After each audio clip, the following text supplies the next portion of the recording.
We're inshallah going to continue on with Mathara. This is the third meeting, so we should get to fear and desire of other than Allah. I don't know if I'll be able to do that, because we still haven't finished the others. But you should have the latest version or update of this.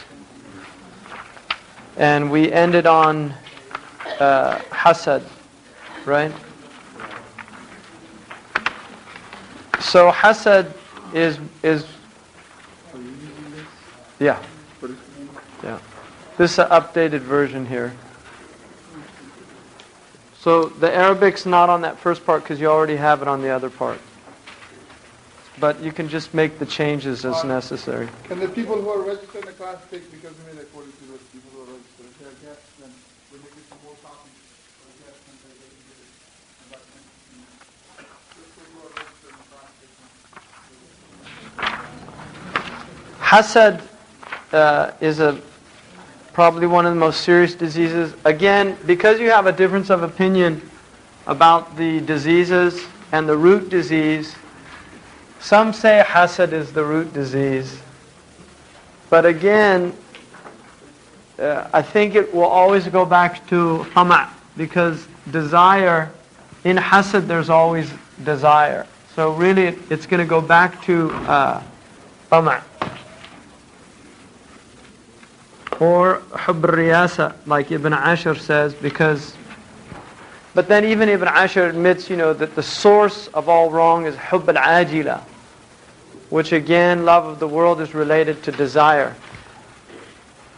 Hasad, according to the ulama, is the first disease.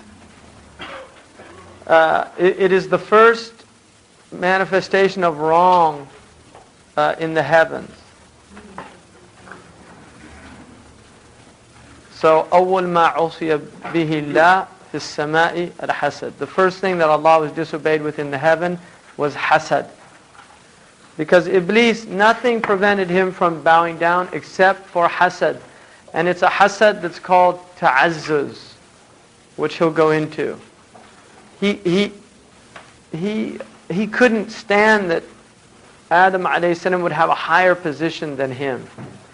Right? He couldn't stand that. Or hasad al-takabbur, it's related to his own pride. Istakbara, he was arrogant and full of pride. So, now there's a hadith in which the Prophet ﷺ said that hasad will eat good deeds like the fire eats wood, which is really important because if you've ever seen fire eat dry wood, right, it should let you know what happens to the hasanat. And so they say the hasid, who is the person who actually has envy, and his object of envy is called mahsud, right?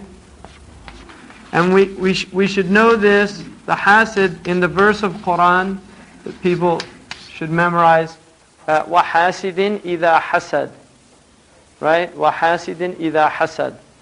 Hasid is shaitan, is al-hasid. And so to have envy is to manifest one of the attributes of shaitan.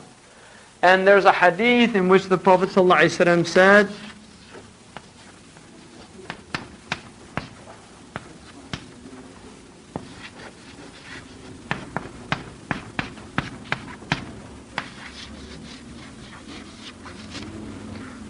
كُلُّ ذِي نِعْمَةٍ مَحْسُودٍ.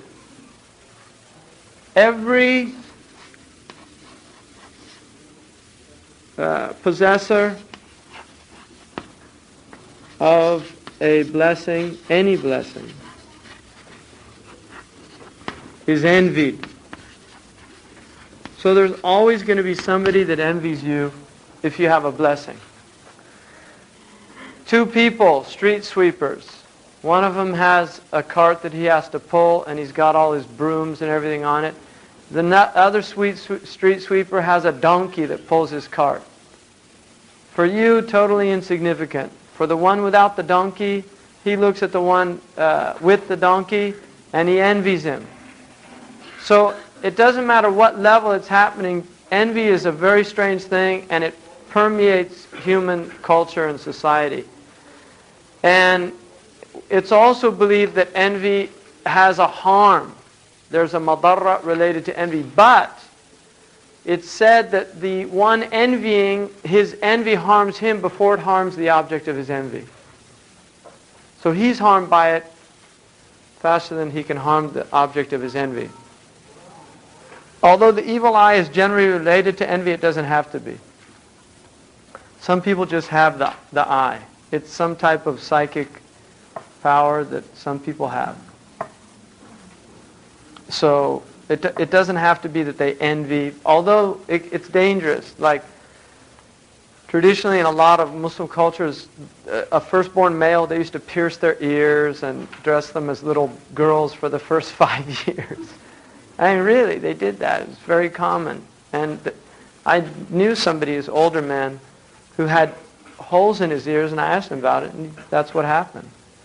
So people were very fearful of these things. Now, obviously, in Western culture, most of this stuff is seen now as kind of superstitious. It's interesting that every culture has a concept of the evil eye. Every culture. European cultures. I mean, invidious, which means to envy, means to look with evil. Right? The evil eye. It's an evil glance. Right? The Chinese have an evil, and they do a lot of ritual to prevent the evil eye from afflicting their houses. You'll see mirrors on Chinese houses often, and it's to deflect the evil eye. So it's a universal belief. It's not limited to Islam. People, and generally when you have universal beliefs, there's a foundation for it. It's not an imaginary type thing. Although the anthropologists would say, things happen to people, right? And they don't know why it happens, so the way that they explain it is things like he got afflicted with the eye. In other words, it becomes a kind of easy way of explaining the inexplicable. Right? So you do get situations where people will attribute something to the eye simply because they can't, like somebody gets sick. And you don't know why they're just sick, and you look and all these different, nobody can understand why. They'll say, oh, it might be the eye, musab bil-ayn. So,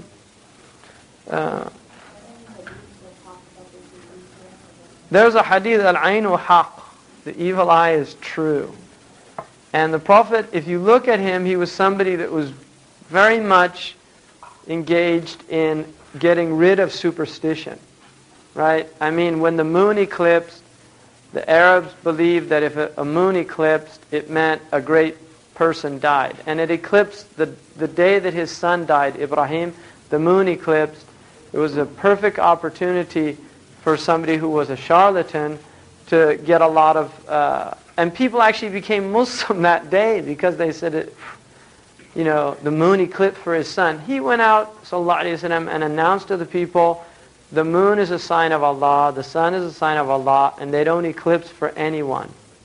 So he dispelled that superstition. So part of his teaching was really to dispel superstition. So when he said al-aynu haqqun, and it's a sahih hadith, he's telling us that there's something real in the world called the evil eye, and people should take it seriously. It's not a joke. And in English you say, if looks could kill, right? People have a sense of when somebody's looking at them. And there's psychic power with looks, So anyway, the hadith says that hasad will eat يأكل الحسنات كما تأكل النار الحطب, just like fire eats dry wood. And the reason for that is because when you have hasad, and he explains it here, right? He said, وَارْسِمْ بِحُبِّكَ زَوَادَ النِّعْمَةِ عَنْ غَيْرِكَ الْحَسَدَ تُحْسِنْ رَسْمًا. Describe your desire for someone's loss of their blessing as envy, and you'll have correctly described it. So, if you desire somebody to lose a blessing that they have, that means that you're envious. It could be anything. It could be a house, a car, a job. Somebody got a promotion over you and you wish they lose their job. They do a bad job so they get fired and you get the position. Or just so they get fired. Somebody gets, has a husband that you envy and you don't think she deserves him and you wish she lost her husband. Or a wife, something like that. These type things. Envy is many, many variations of it. But ultimately, it's the idea of loss of ni'mah. And a ni'mah, which comes from an Arabic word, na'ima, which has to do with softness. It's the opposite of difficulty, right? Softness. So ni'mah are things that make life easier, is a ni'mah. Now obviously there could be a niqmah hidden in a ni'mah, and a ni'mah hidden in a niqmah. And they say it's a blessing in disguise, right? In this culture, in English we say it's a blessing in disguise. In other words, you don't see the blessing, but it's there. Every cloud has a silver lining. These type things indicate you have to be careful with what's a blessing and what's not a blessing. So a ni'mah is something that Allah gives, and Allah's name is al-mun'im. He's the giver of ni'mah. If Allah gives a person a blessing and you wish they lose that blessing, what you're basically saying is Allah was wrong to give that blessing to that person. In other words, you are judging Allah's wisdom in placing a blessing with somebody else. And one of my favorite stories is, and some people have heard this, but Al-Asma'i, radiyallahu anhu, he used to travel all these desert camps to collect words and things. And he was at one Bedouin's tent. And the Bedouin, the women come in, serve and sit. It's part of Bedouin culture then and now. And this man had a very beautiful wife, and he was incredibly ugly.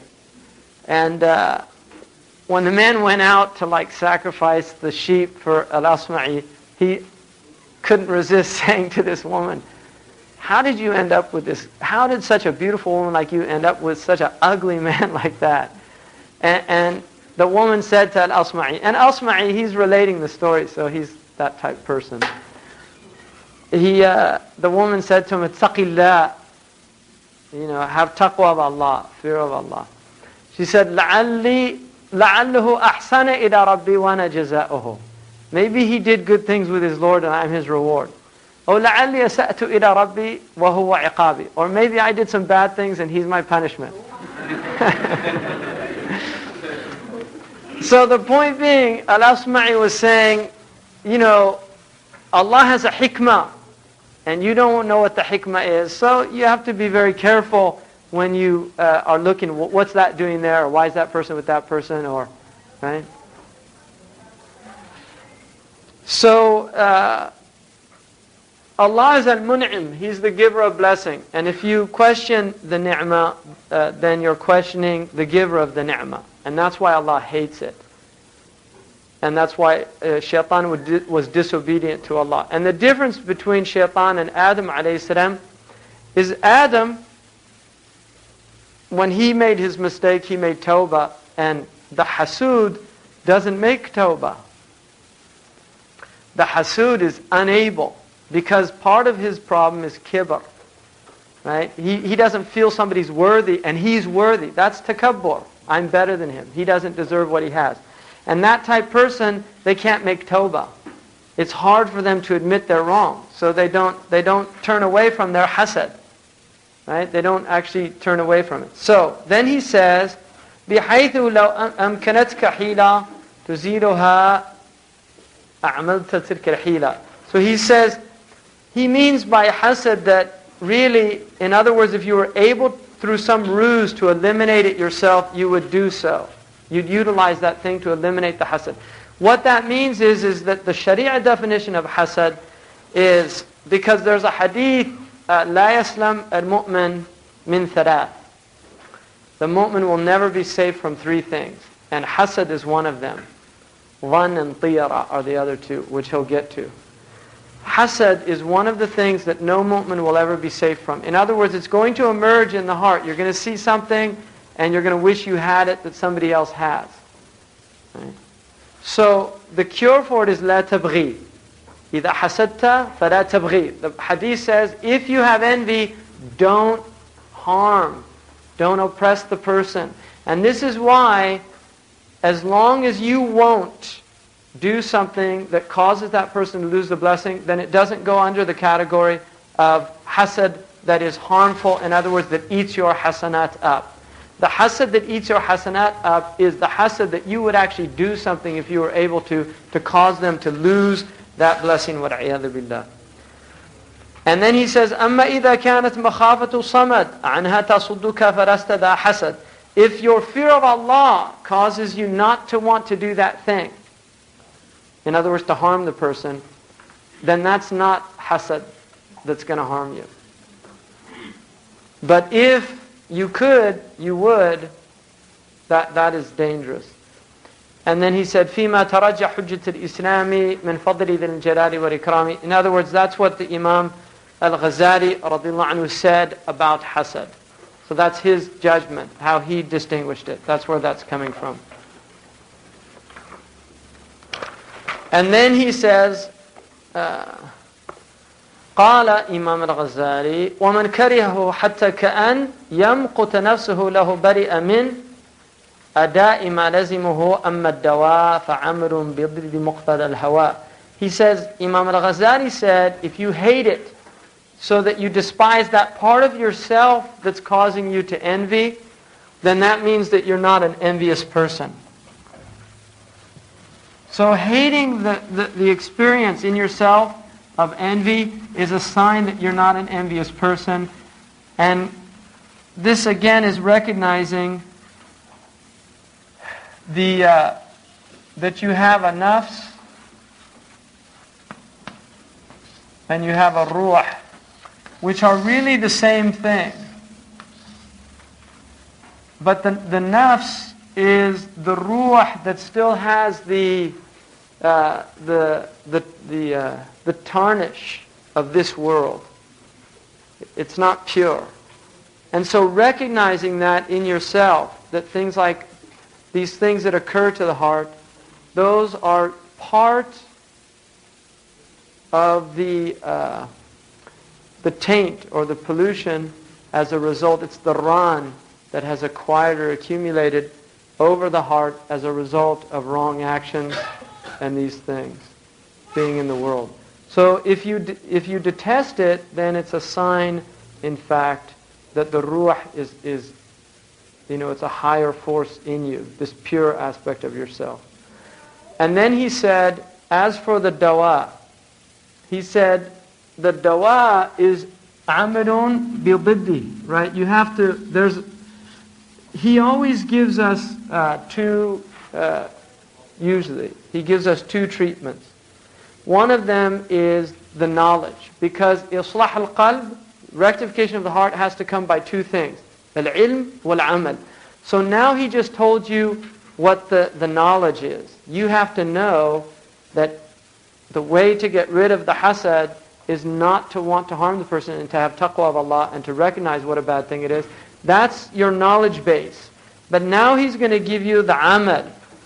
Right? أما الدواء فعمل بضد مقتضى الهوى كنفعه إن زان ضرا والثناء عليه حيث لك ذما زينا. This is really important. The first is not to follow what your hawa desires. And hawa is caprice. Right? Al-hawa is caprice. Hawa it comes from a root word which means to fall, and it's also related to the word wind, hawa'un. Because the nature of hawa, of passion, is another translation. The nature of passion is that it's like a wind. It comes, stirs things up, and then it dies down. Right? When the wind comes, shakes the tree, does all of its damage, and then it dies down and goes away. And the hawa is like that. Sometimes it comes to the self and sometimes it leaves. And if you follow the hawa, then you're following whims, caprice. You're not following the aql. which is something that's thabit, it's fixed, it's not like the wind. Haqq is thabit. Batil is always something yazul. It's something that goes away. If you look in the history of man, you can see very clearly these false things come and then they go. They come and they go. They come and they go. Right? Whereas haqq is something, it's fixed in that everybody recognizes that it's true. It doesn't matter where. I mean, haqq in terms of its manifestation will manifest and remove, but it's always recognized for what it is, as haqq, by the people of haqq. Whereas batil is something, in one people it's one thing, in another people it's another thing. It just has no foundations. So he's saying, don't follow your hawa. And hawiya is the name of Jahannam. Because hawiya takes you down into the fire. Hawiya. And your hawa is what takes you down there. Right? Ummuhu hawiya. Right? The hawiya is the fire. Jahannam. وَمَا أَدْرَاكَ مَا هِيَ نَارٌ حَامِيَةٌ. So when he says to do the opposite of what your hawa says, now he's going to give you an example. كَنَفْعِهِ إِنْ زَانَ ضُرًّا. Like benefiting him when it would seem to be a good thing to harm him. In other words, your hawa wants to cause harm to him. At that point, you do mujahada. And you actually benefit the person that you have envy towards. It's a really important thing here. So if you have feeling envy towards a person and you really want to harm them, you do the opposite. You give them a gift. Right? You give them a gift. And that's going against the nafs, getting a reward with Allah, but doing something else. Or another thing he says, and I'll get to what the other thing is doing. عَلَيْهِ حَيْثُ لَكَ ذَمًّا زَيَّنَا. Praise him when it would appear good to you to say something bad about him. So somebody who you have hasad for, somebody mentions them in a gathering, and you feel like saying, oh, you know what he did? Right? You want to say something, that you actually say something good about him. And there's always something you can say about somebody. You know, I mean, Hitler, you could say, you know, the guy really did what he set out to do. Whatever. You can always find something good to say about somebody, right?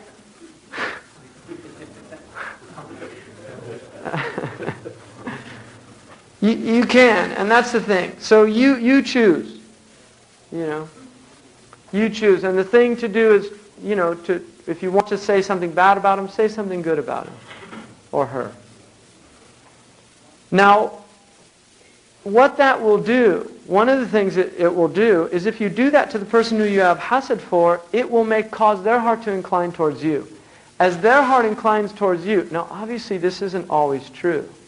In other words, if they have hasad for you, which is very possible, and they're not working on themselves and they haven't studied matharat al-Qulub, then you can get in trouble, right? Because there are some people, but generally good people, which those are the people that we want to not envy and beyond. Because he'll get to that it's permissible to envy bad people.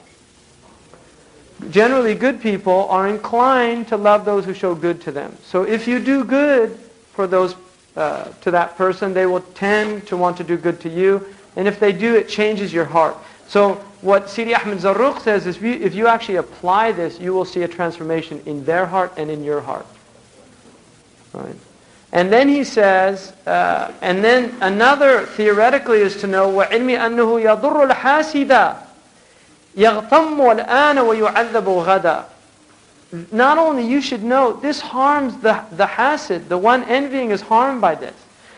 In this world, he's always anxious and upset. The fact that, why did he get that promotion? He shouldn't have got that promotion. He goes home and complains to his wife for 2 hours about so-and-so got the job that the promotion he should have got. In other words, he becomes obsessed with the object of his envy.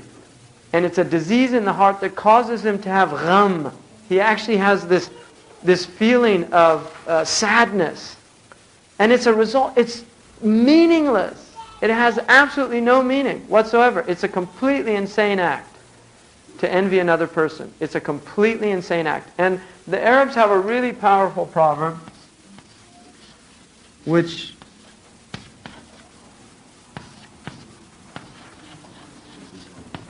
Al-Hasud la yasud.